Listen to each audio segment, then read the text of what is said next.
Youth is the backbone of any society, and we know that these are the leaders of tomorrow. How can we say that we want to create a better society for the next generation? How can we say truly that we are expecting a better tomorrow when there is no platform for people that are coming, the next generation, to actually thrive upon? This can only be possible when youth are actively involved in governance, when youth are actively involved in the transformation agenda of an economy. Youth, as we know, they are most likely the active part of every economy. They are like the most active citizens in an economy, and their participation is going to help foster so much, because youth actually bring creativity, innovation, dynamism to development. Because if we clamor as a society to move from where we are to where we should be, or to say that we want to move from being an underdeveloped nation to becoming a developed nation, then we must create a platform for youth to thrive. I made a research trying to see how can we better a nation? How can we move a nation from being underdeveloped to a developed country?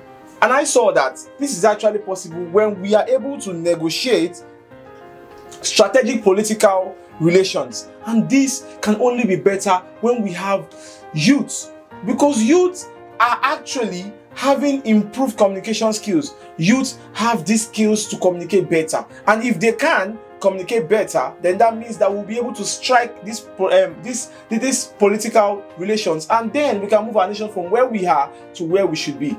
An example of a youth in Nigeria, for instance, that actually did something phenomenal and great was a comedian, Miriam Akpaokagi, who actually joined a delegation of skit practitioners under the leadership of Bimbo Daramola to visit our past vice president, Professor Yemi Osinbajo, on the popular Twitter ban.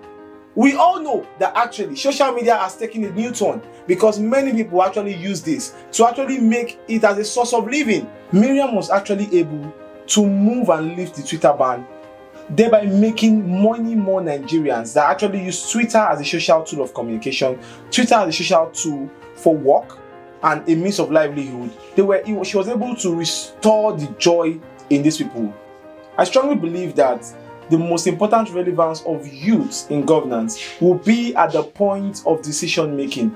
And like a popular quote says, it is in your moments of decision that your destiny is shaped. If we are really going to shape the nation to become a developed country, then we must be sure that we're making the right decisions. And that's where youth come in. That's where youth are stepping into governance to make sure we are making the right decisions, and at every time we need to do things differently, we are doing it right. We are doing it with youths in mind. We are doing it with the next generation in mind.